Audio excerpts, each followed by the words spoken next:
it's reframing, right? So reframing under hypnosis is really powerful, and that changed a lot of it removed a lot of like the extreme emotion around these things, which to be fair had always been a problem, but they weren't triggered as strongly because I was still doing fine, right? I was still winning, and some of the meta games back then were like people would over three bet bluff, so you could just four bet and print money.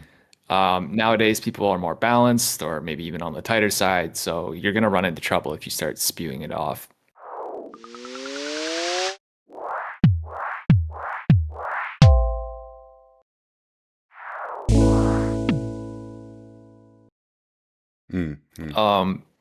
So the metagame almost fit my personality in a way, but then over time as it changed, you had to become a little bit more solid. And the only way to do that was to get a grip on some of those emotional things, which were all amplified because of the drawdown. So I think if you are in a big drawdown, there's a really good chance that any type of mental game leak you do have that you may have not noticed before will probably come to the surface. So is part of that sort of like journaling out, I guess, what the thoughts are at that point in time and trying to reframe them through that process? That's one of the things I did. Yeah, that's one of the things I did before I worked with Elliot one-to-one. So you may have heard of him. He's been around for a long time. I'm not sure if he still works with poker players. He moved into the trading space, but Jared spoke so much. Oh yeah, the mental game of poker. Jared Tendler. Yeah, well, actually, the mental game of trading, but it's the same book, basically, just like written in the frame for traders. But you can pick up either book and get a lot out of it. But back then, it was like I can't remember the year, but it was a long time ago where he came out with the book, and I remember I was listening to the book, walking and just listening to it. And Jared is really big on like identify problem, reframe is the solution when it comes to mental game stuff, because a lot of it's how you view the situation. So that really helped a lot. I find if there, I would say like, okay, because like working with a coach one-to-one is quite expensive. Especially some of the guys who are doing the mental game stuff that are like really good at it. So, but like one of the best ROI things you can do is buy Jared's book. I have no affiliation with him. I'm just saying like it's like the highest ROI, but it's the highest time commitment, right? Because you're going to have to spend 20, 30 hours with the book and journaling like over time, not in a week, but just over the course of several weeks. I find that type of work is really valuable because that can get a chunk of the leaks.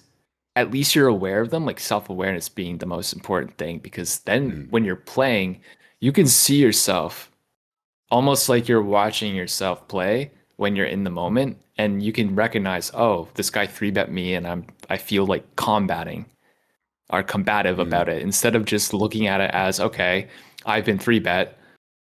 It's a strategy in poker to 3-bet people. So, and when faced with the 3-bet, there is a strategic response to the 3-bet. It's not personal, and it has nothing to do with what that person thinks of you personally. I mean, obviously there's some, they might think you're too tight or too loose ideas, but just the idea and the concept of being 3-bet itself is not personal. It's just a strategy action. You can get, back then when we didn't have solvers, you could get like a pretty good idea of what to do in a lot of spots. So just for the viewers, cap games, like I think you mentioned this on the podcast with BBZ, but that's when you have like 20 big blinds or whatnot, like you're capped at a certain big blind amount. Is that right? Yeah, so your stack is capped at 20. So even if you double it, you only ever have a maximum of 20 big blinds in play. And definitely like some people don't like that format. I personally like it a lot. It's interesting. Well, for me at the time, it was interesting, but it was a really great way to run up a roll because everyone was trying to compete in the 100 big blind games, and cap's actually lower variance because you have a lower standard deviation. I'm pretty sure. God, don't quote me on that. I'm pretty sure you do have a lower standard deviation though. Like my swings weren't that big compared to running full stack. Because if you're full stack, it's like you could just lose way more chips, right? Yeah, I got to be honest. I did that like a few years ago where you'd sit at cash games and, you know, everyone, you could buy into up to 100 big blinds, but like I would buy in at 20 or 40 just to reduce the variance. And then like that was just a great way to build the bankroll when I had crumbs back then. So Yeah, it's definitely like a frowned upon method amongst 100 big blind regulars. But to be fair, like I think they're like in a really fixed mindset with their format because like someone just made up 100 big blinds as the stake. It doesn't make any sense. You could have just made it 80, you could have made it 150, but 100 big blinds is just whatever sites it just stuck, or maybe it was casinos. I don't know too much about casinos before online poker, but it's a super arbitrary stack. It doesn't really mean anything. The other thing too is like short, if you work on 20 to 40 big blind stuff, it's going to translate well into tournaments. It's going to translate to sit and goes. And that's sort of how my path evolved. I learned deep stack first, then I started to bring the stack size down, learning cap games, and then eventually moved into sit and goes and MTTs. I told you I wouldn't let you know what it is, so I wanted it to be a surprise. So before we go into it, I just wanted to hear your thoughts on the table dynamics here. Okay, Leon's got about 10 takes. All right. Yep. And then Samuel's in first. Well, he's got what's that?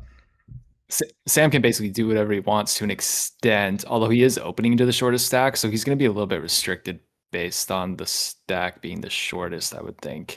But everyone else only has 20 bigs, so he could probably have a range that does a lot of open shoving and just force like Denise to fold quite strong.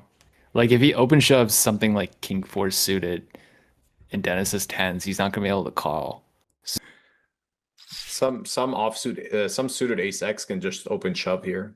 But he's just playing min raise. Can you hear the sound? Leon actually has a very interesting decision. Well, I think ace 8 would be the hand that doesn't want to open shove. I think, but the idea seems kind of the shortest. Yeah, like reasonable. Yeah, I mean, and Sam though, ace 8 off. It's right on the cusp here where he knows he could be ahead of some hands. He could be flipping 2. He can afford it, but he's just picking up so many pots uncontested. Yeah. So like this would be the kind of hand where it would be just an absolute torch to call against most big blinds at I guess like in the Ontario pool specifically is where more of my volume is these days. But like even live too, when you're up against certain types of players who are just weaker or more recreational and don't have that, maybe they don't know how the spot works that well, or they kind of get a little caught up in the fact that they're on a final table and there's a lot of money up top, and they're just not willing to take some of the thinner jams like an ace 5. So yeah, ace 8's going to do really, really poorly in that type of situation against those opponents.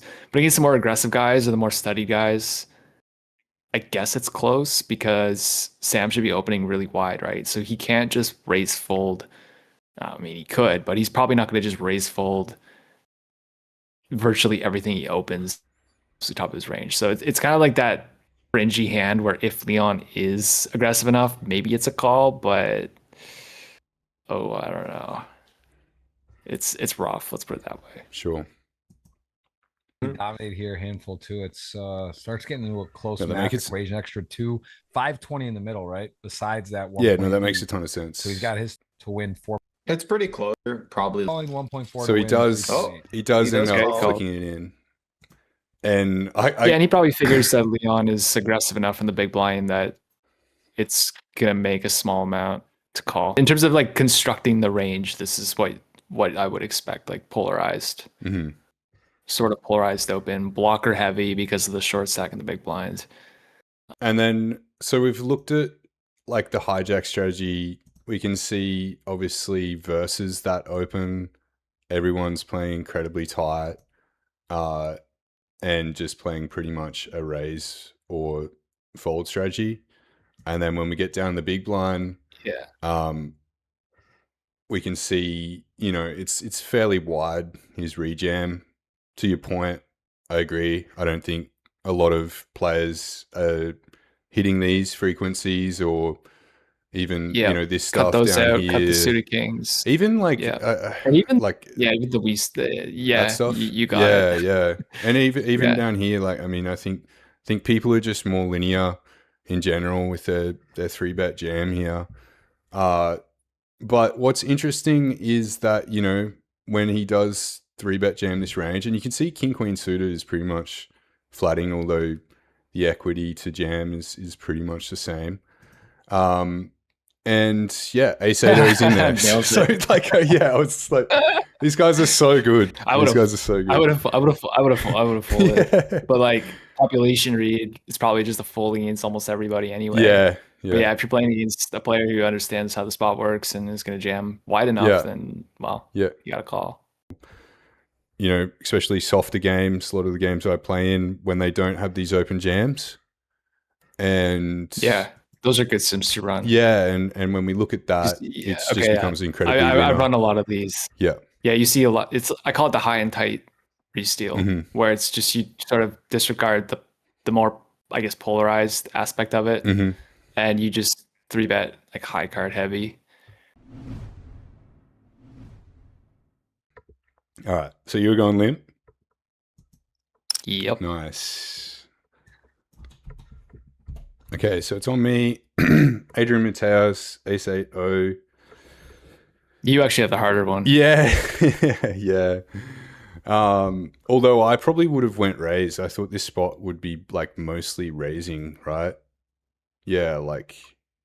Oh, okay. It does just. Oh, they yeah. have a pop up there. Okay. I know it. Yeah, very aggressive I think raising if strategy. Kuhn though, and right? Like, if Kuhn and Winter, well, if the small blind had more chips, it would lean a bit more on raise, I think. But I like to think in terms of multiples of 2. So if the small blind has more than twice the big blind stack, then it's going to be a bit more of an aggressive strategy. But here, it's less.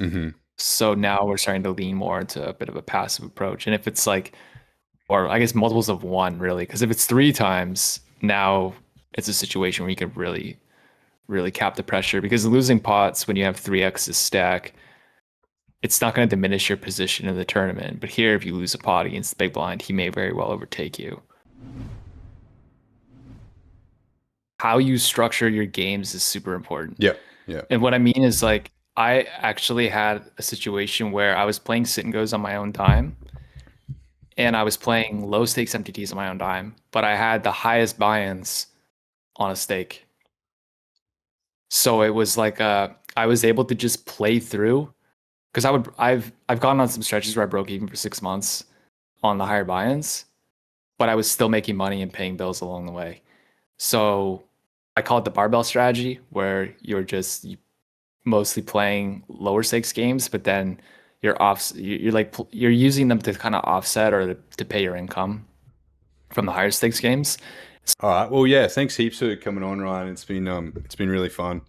Appreciate you. And for sure. Yeah, if you appreciate you setting this up. Yeah, no, my pleasure. And yeah, if you want to do it again sometimes, be happy to have you on. So yeah. Sounds great. Yeah, life can be super happy, life can be super sad. I'm trying super hard to separate the good and bad. I go back to my future just to get to my past. But knowing me, my DeLorean will